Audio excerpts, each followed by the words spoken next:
Доброго дня! Вас вітає канал Tomahawk Gaming.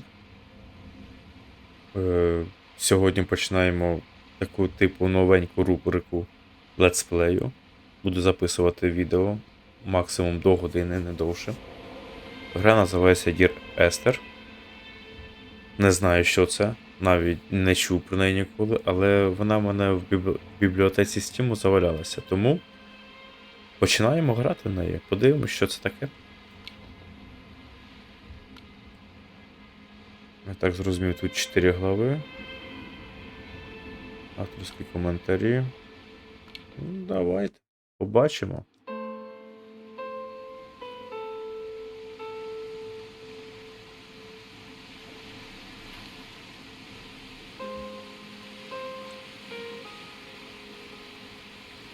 Якщо не помиляюсь, гра вроді би 16-го року.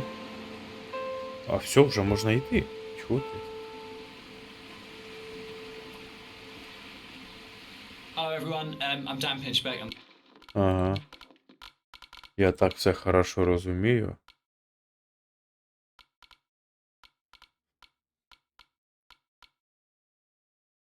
Я отак люблю грати, коли є дуже велике поле зору.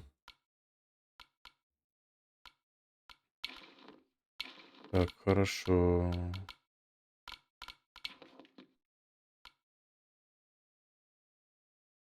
Ну, The creative director of the Chinese Room, and this is the Dear Esther developers commentary. Hi, I'm Rob Briscoe. язик. Ну, може буде. А, субтитри, ось все. Більше є субтитри. Та я думаю, Ну, хай буде так. Hello everyone, I'm Dan Pinchbeck. I'm the creative director of the Chinese Room, and this is the Dear Esther developers commentary. Hi, I'm Rob Briscoe. I'm the artist on Dear Esther. Я ж включив.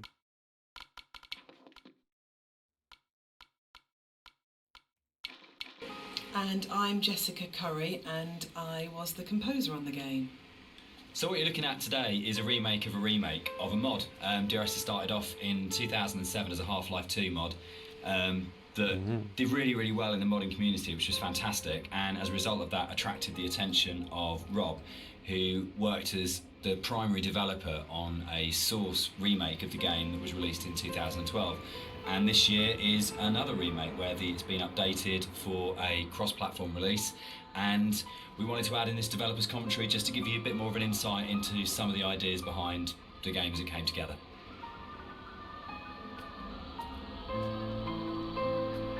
So you'll see around you in a lot of the environments, there's a lot of detail ingrained into everything. One of the things that I wanted to do with Dear Esther is bring the visuals up to the same kind of level of detail that Dan and Jess had put into the other areas of the game. So all of the history and the kind of hidden pieces of story that are intertwined with the VOs and the music and stuff, I kind of wanted to bring some of that into the environments. So if you look around you, you'll see that there's a lot of interesting bits and pieces, a piece of paper with someone's name on it, a photograph, an ultrasound. All of these little bits and pieces are kind of laid in to just kind of bring another aspect of the story into the game. And also, they're actually randomized, so every time you play, you'll see something different lying around. And this is just to build on this idea that everybody has a unique experience and a unique interpretation of the story.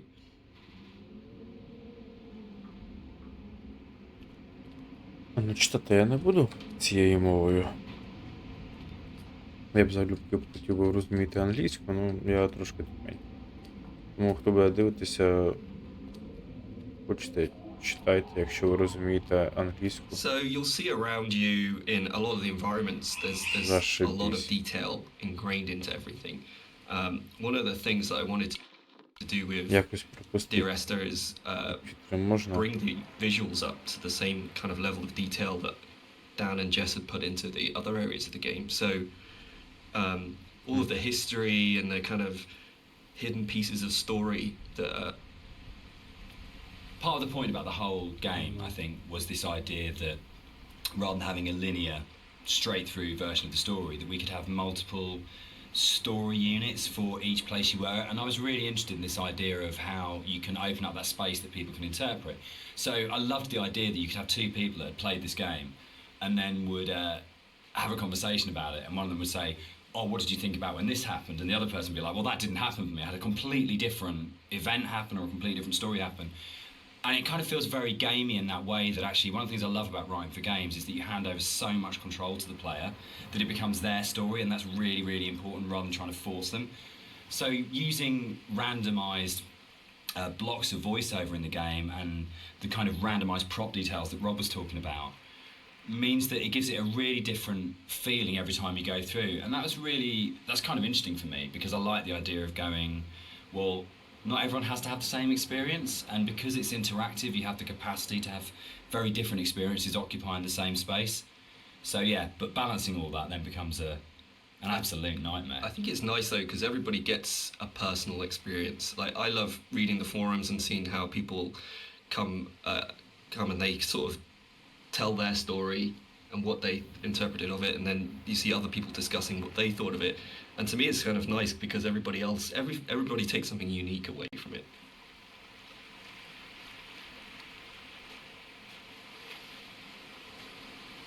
When I wrote the music for the mod of Dear Esther, there was absolutely no budget whatsoever for live players, so all the music was sampled. But one of the good things about that is it actually forced me to be quite creative about how I wrote the music. So with my background in sound art, I wanted to use samples in a different way that wasn't just using it to sound like a violin. I wanted to time stretch and manipulate samples to make something different and strange and quite unique. But then when we got the Indie Fund money, I had the amazing opportunity to read. Everything about Esther for me is a dream. The landscape is not an island, it's the dream of an island. The music is like music that you wake up because you've heard in your sleep, but you're not conscious of hearing it. And the language in the story was supposed to be like that as well. It didn't matter the sense it made, it was more about the kind of the shapes it created. This symbol on the beach, which is the golden ratio, it's one of the only things that's really left explicitly from the mod. In the original mod, there was an awful lot of more kind of symbols and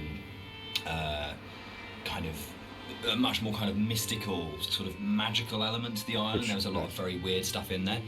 And a lot of them came out of the commercial version because they felt like they were a little bit explicit. And instead, there's a lot more hidden kind of codes and symbols in there. There's still some stuff which you can only actually see or experience if you are not playing the game, if you're looking at it from editor.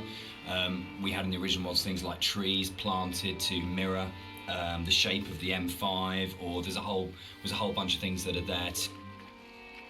So something I wanted to do as an artist was create some kind of reward for the player when they explore the island. There are some areas of the game where it's a little bit more quieter, there's no music or there's no voiceovers. So I kind of wanted to create a bit of an incentive for people to explore. And you'll find around the island that these kind of like random scattered items that are usually slightly out of place from the environment themselves, but in another aspect they actually bring a little bit of story to the island itself, usually to the island or to the actual protagonists or you know, the characters that surround it. So you'll find around the island these little props and stuff. Just keep your eye out for it if you're exploring. Короче, ничего не понятно, но дуже интересно.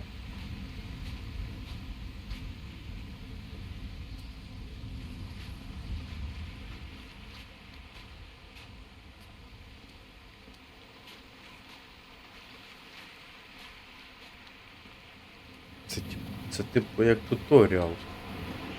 Підходиш, проходиш через це, тобі розказують. От тут ти должен гадить, а тут ти должен митися. Ну, блін.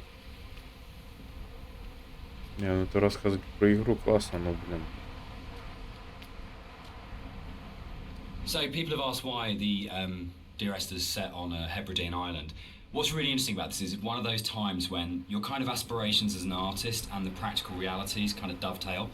We knew that we had to have some way of limiting the player from disappearing off the play space, and when we made the original, it was a mod, and because it was a Half-Life 2 mod, you kind of had Eastern European city, spaceship, or blasted desolate landscape. We had three options if you didn't want to start making any other assets. So it started off with these practical constraints. We don't want to set it on a spaceship, we don't want to set it in an Eastern European city, so it's got to be on this kind of like this desolate landscape. And we want to limit the player, so an island seems like a natural choice. And it's really interesting how you start from that, and we had this big lump of clay on a table that we were carving out paths and things to annoying the cleaners and things like that. And Jess and I were talking, and Jess started making sort of snippets of music to kind of go in there. And then all of a sudden we just went, oh, that's the story. Oh, that's what happened here. But it really started, I think, from the place. And when we started looking at photographs of Bore, we started going and reading some of the history behind it. Suddenly that was it. And it just was really, really naturally became, this is the place, this is what happened here, this is how it feels. And then everything else kind of coalesced around that. Yeah, I think as an artist it made my job a lot easier, because those islands are so kind of like, Звичайно, мені не дуже the інтересно це environment is читати. kind of hostile. You're out there in the Hebrides. You've got this kind of like inclement weather. You've got cold. One of the things you're always trying to Може я і do as a неправильно роблю, може треба composer було is б його create memorable не things. скіпати. And a slight confession is that probably the most memorable theme, which is Remember in Dear Esther, wasn't actually created for the game.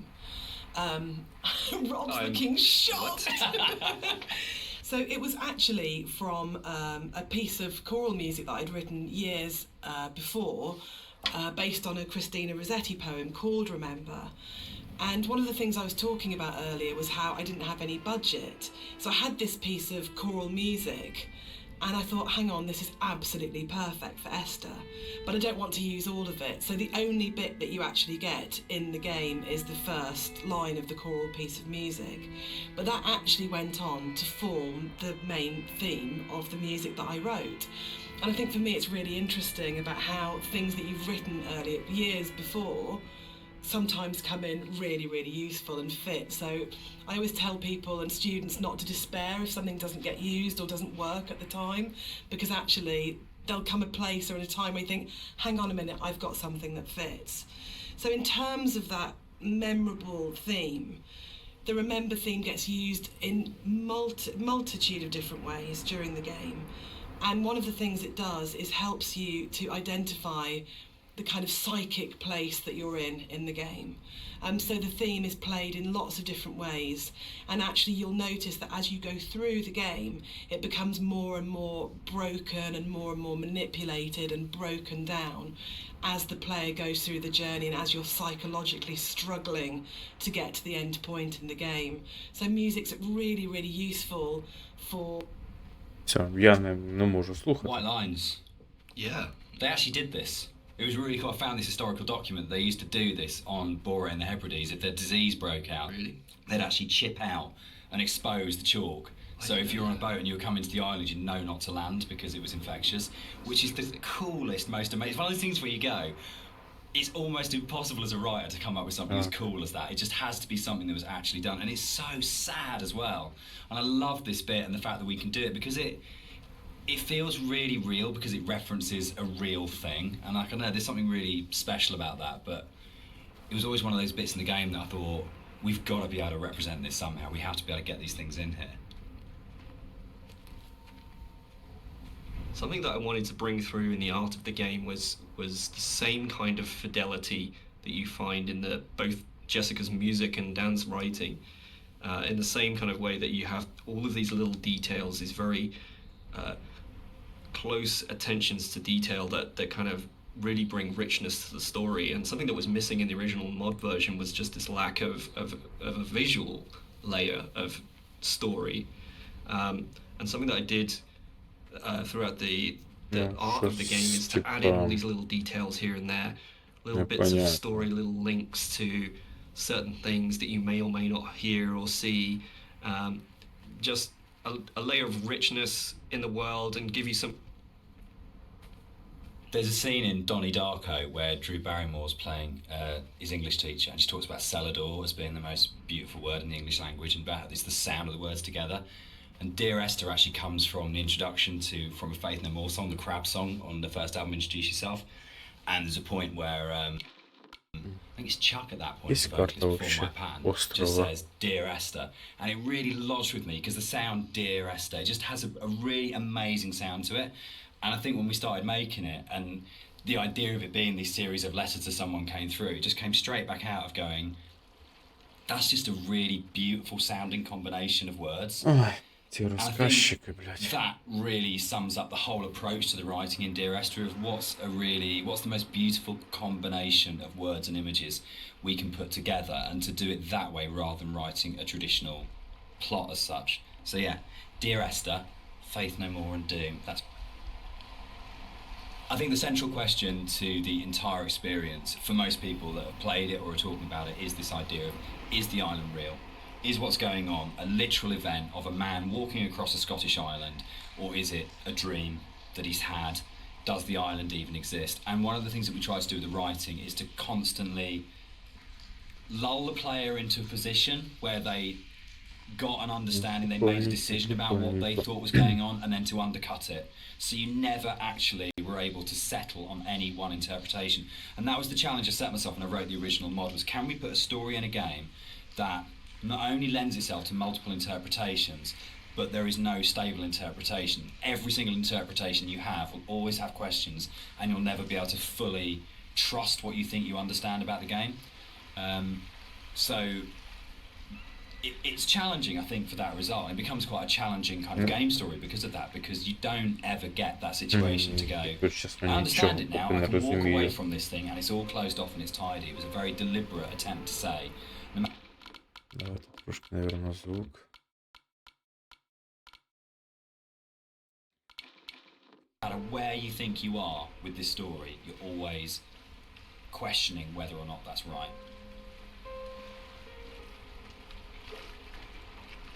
О, ви чуєте це?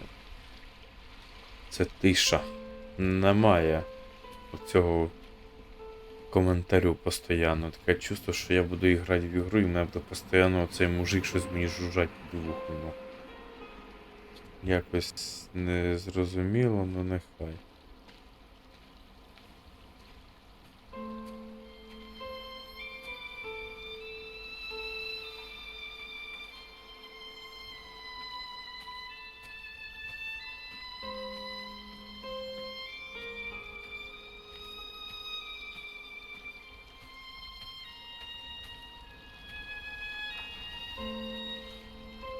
One of the things that's been most commented on with the audio and the music in Dear Esther is how sparse it is.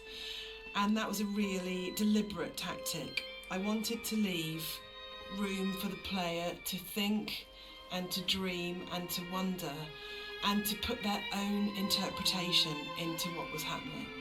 And I think the problem with so much modern media is how bombarded we are constantly. It's the kind of MTV, flash in your face, constant music. And Dan and I watch a lot of drama together, and there really is constant music. Which is constantly telling you what you should feel, like really clearly, and it's like being kind of beaten up by the music sometimes. And when you read a lot of reviews of Dear Esther, a lot of people say they had... So there's a lot of places in the game where you see a lot of strange things, and this is very deliberate. One of the things we wanted to do is just kind of like not spoon feed the player every little piece of story. We kind of just, some things are literally just in there to just kind of let you think and let you decide on whatever you want to bring to the story yourself. So it's kind of like I approached it like an impressionist painting where you've got like this kind of very vague outline of things, but if you stare at it enough, you can kind of like fill in the spaces, and kind of the image comes together on its own. So a lot of these kind of strange pieces of geography and stuff, that's really kind of deliberate in some ways, just to kind of keep the player's mind open and kind of bring Ну, their own прикольно, і interpretations of що, the все? story through that. Прикол. Ага.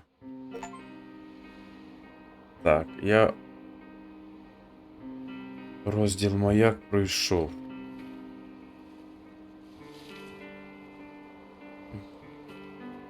Тут є десь в...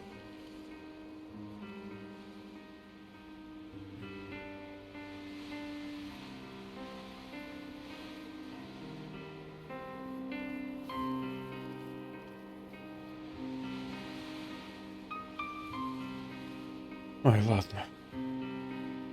Погнали. А-а-а. When I was originally thinking about how to write the music for the game, I suddenly realised that you don't see anybody in the game, and the most important character as such is the island itself.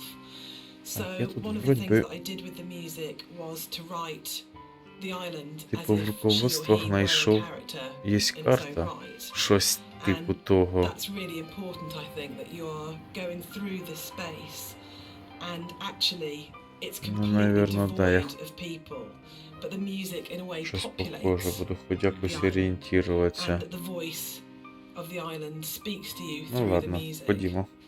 Which is interesting because I think that's really Якось. come on in terms of later games we've done that sowed the seeds for Так, the way in which we сюди approach дальше. music in Rapture, Точно. where it was very specifically the voice of characters. A Machine for Pigs as well, where the music was about being Lily's voice in the game, Lily's representation in the game. So it's Все, пока, брат. all right. Let's talk about walking. Let's do it. We're gonna address the elephant in the room, the very very slow moving elephant in the room. So this might be a longer conversation because it kind of fits with that.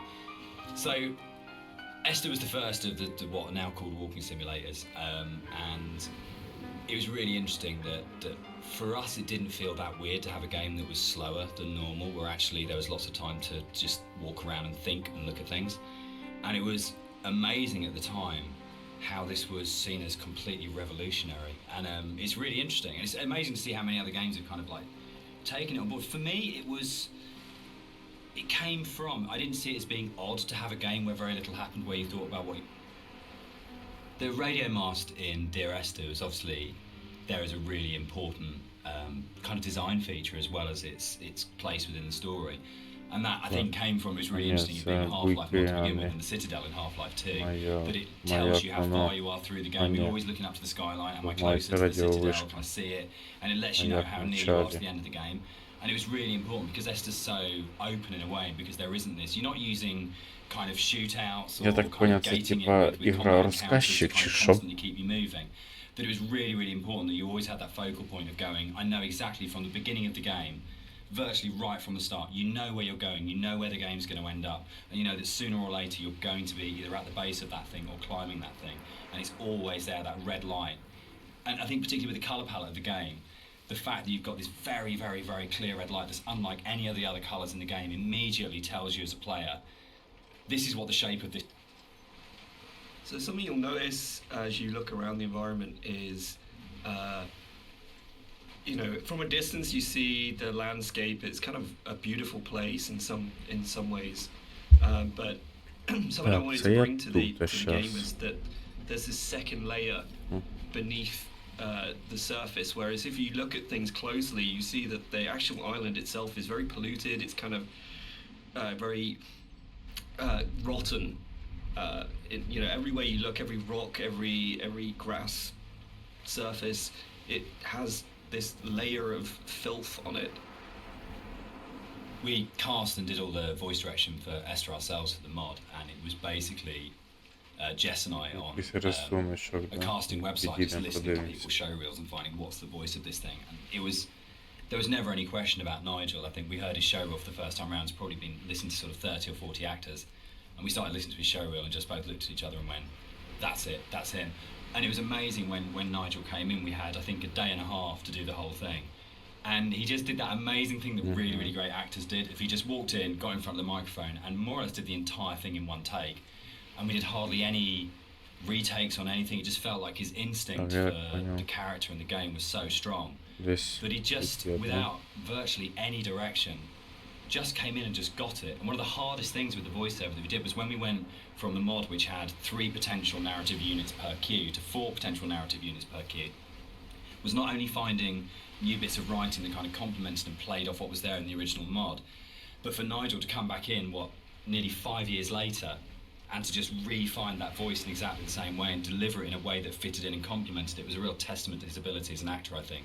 That apart from we had spent quite a lot of time trying to make the sound actually sound the same in terms of mic placement and things like that, but in terms of the actual delivery of those new monologues, you wouldn't know that that was both written and acted sort of 4.5 years after the original thing was done. So the one person who's not in the room sort of today but deserves a huge amount of credit for how the game kind of eventually was delivered, but also I think in terms of how the game was lasted, то я більше ігру a huge розумів amount би. of respect needs to go to Nigel Carrington for his work on it. Получається особо нічого. Вони розказують, як вони, я так поняв, це не оригінальна частина, це мод. 2008 року оригінальна, а це мод, я так розумів, 16-го, я точно не бачив. Повна року виходу. І тут просто розказується, як вони робили ігру, як вони робили музику, розказують про труднощі. Ну, це я так зрозумів, що ж з того, що я так глазком мелькнув, почитав. A difficult thing in some ways. It's a bit of a challenging aspect of the game because in some ways it kind of like, I think for me we wanted to have this kind of this pit here, and I wanted the player to be able to actually go as close as possible and like look over the edge and you know kind of have this feeling of dread and stuff. But the other issue that we faced was like, what happens if the player just jumps into the hole? Like we have no real death in the game, and from a design point of view, Dan, I mean, I don't know what you One of the really important jobs of a composer, I think, is to provide the player or the listener with different emotional tones and states. And up until this point in the game, the music has been very sparse, very intimate, and very isolating in a way. But the island is also a beautiful and magnificent place, and what I wanted to do at this point for the first time in the game is to create something that was really epic. So we go from that shift in scale where it's very intimate and small to suddenly realizing that this is an extraordinary and magical place to be, as well as a difficult and quite sad and melancholic place to be. So the string players were instructed at this point щоб не сильно to play with much втомлювати. more vibrato. Up until this point they've played in a very sort of Scottish style actually, no vibrato, very plain playing. But this was a really beautiful cue to write actually, because it that has that scale. You suddenly realise that the island is really big, and it you know, you have this beautiful vista, and the music then shifts so the player can actually just for a moment, I think, enjoy being where they are. Yeah, I think that's it. Can I? Так, тут Yeah, I was going to say this is actually one of my favorite parts of the game. It's just where everything, all the elements kind of come together perfectly. You've got the music, which just is just epic, as Jess has said. You've got the landscape, which is kind of like this big open space. You've got all the little bits and pieces that I put into the detail of the environment, like the movement. There's leaves blowing around. There's the clouds in the sky. There's the mist rising off of the grass, and then you've got Dan's voiceover coming in there, and I think it's just like all of these elements coming together and just in perfect synergy, and just kind of, it really brings you know, chills up your spine. Inside the bothy, there is a randomised chance that you can find an ultrasound picture on the table, and I think it's the one instance of randomisation in the game that is like the pinnacle of it, because the idea that Esther was pregnant when she died changes everything emotionally about how you understand the story. I'm not saying you don't care as much if you don't find it, but it just adds this other layer of just the ground falls away from him the first time I saw it, and the meaning of the crash and Esther's death just means so much more when you go, it's not just about her, there was an unborn child here. And I think that's where the randomization just hits its absolute peak, because it's one tiny detail that may or may not be there. But if it's there, it's going to fundamentally change the way you feel about the entire thing. And that's the strength that the randomization elements in Esther kind of provide, that you go, you're likely kind of Не треба feeling було б about the story and скіпати your ці всі understanding about the story розговорчики, can ну, be changed so absolutely by the occurrence or not ну of вже one tiny little нічого prop не detail. зробиш. And that's something which, those moments I think are what make it really, really special. So it's for me, it's almost like the most important prop in the game. So as you leave, the bothy and the seagull takes off. That's the one jump scare in the game, which is kind of interesting, because when we made it, we kind of had to, you know, we kind of called it a ghost story, but there was no intention really. We kind of wanted this dreamy, hallucinatory type thing. But when it came out, people started coming back and saying, this game is absolutely terrifying. I was really, really frightened. And that was really amazing. And I think it's because nothing happens. We're so trained in games to go, there's stimulus all the time, that if nothing happens, you're waiting for something to happen. And kind of, I tend to go back to again and again the whole sequence in Dead Space 2 when you go back to the Ishimura, and it's like the best bit of Dead Space 2, because for what feels like hours, but it's probably only about 15 minutes, nothing happens and no necromorph comes at you, and it's absolutely... So one of the things that influenced the visuals quite a lot was the tech limitations at the time, and also the kind of themes of the game. Like, Господи, що tech-wise, топить, we це ж were капець. never ever gonna kind of achieve photorealism, and I think that was a good thing. I mean, really, it made us sort of stretch out into other areas, and for me as an artist, it kind of made me think a little bit more creatively. We should probably talk about some of the inspirations behind it. I'm on a strict you don't talk about Stalker kind of thing going on here. But when Rob and I started talking, I think one of the first things that we kind of discovered was how much we're both obsessed with Stalker. And I think that was one of the major things behind it in terms of when people talk about game inspirations. To me, there's a lot of FPS stuff in there, Doom, System Shock. I think Stalker probably more than anything else. And Roadside Picnic, the Strugatsky novel that Stalker's based on, of the idea of this incredible space that you didn't understand, that's simultaneously beautiful and threatening. And I think sort of Tarkovsky's kind of films kind of play into that as well, particularly his version of Stalker, that you want to have this place that you feel rather than think about. And for me, that was like really kind of core to all of the inspirations for the game, was this is a space that is about feeling, not thinking. Yeah, I think the movies in particular, I think I hadn't watched the movies. I'd read the book and I played the game. When Пацани вдохновлялися interesting нашим and сталкером. challenging things to do in the visual side of things is to kind of create an emotional connection with the player. With the music, it's very strong, and the dialogue can kind of help you to feel what the character's feeling, but to kind of really create an atmosphere and to create emotion, it's very difficult. So I designed a few things very subtly within the environment to kind of plant imagery into your mind and kind of make you feel certain things. With this shipwreck on the beach, you can kind of, like, if you look at it from certain angles, you get this real, like... This is another of my favourite bits in the game, where you come along the edge of the sort of gully and you find hundreds of books, and it's one of the first times where most explicitly there's the suggestion that nothing you're seeing is real, because there's just no way that this can exist, and it's a really amazing, uncanny moment. But it works, I think, for me, because you just go... One of the really important images in the game is the radio mast, and the soundscapes that I wrote for the game are really tied into this idea. So it's the concept of the tortured sounds that are so broken down, so manipulated, and it really is supposed to represent the inner state of the protagonist at this point. Is that fractured understanding? So it kind of works on two levels, actually. We have the narrator who's trying to understand the journey that he's on, and we also have the audience's journey and their struggle for comprehension to understand what's going on in the game. So this distortion, this breaking down, this fragmented, kind of tortured sound really ties into the idea of the radio mast and that idea of communication, actually. Ну, That це the якщо game is trying to кінець communicate розділу, something то to ми you, з the вами narrator's закінчуємо. trying to tell you something, but it's so difficult to understand what that is. Це, напевно, і так кінець розділу. Так. Досягнення получив.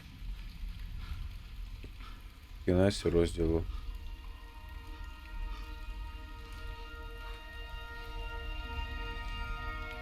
Зараз він роздуплиться, а ми з вами попрощаємось до наступної серії.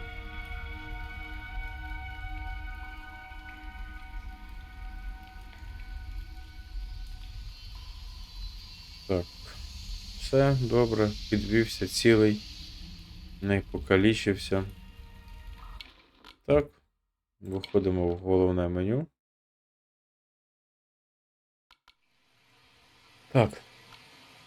Дякую, хто дивився. Дякую. Зустрінемося з вами на наступній серії.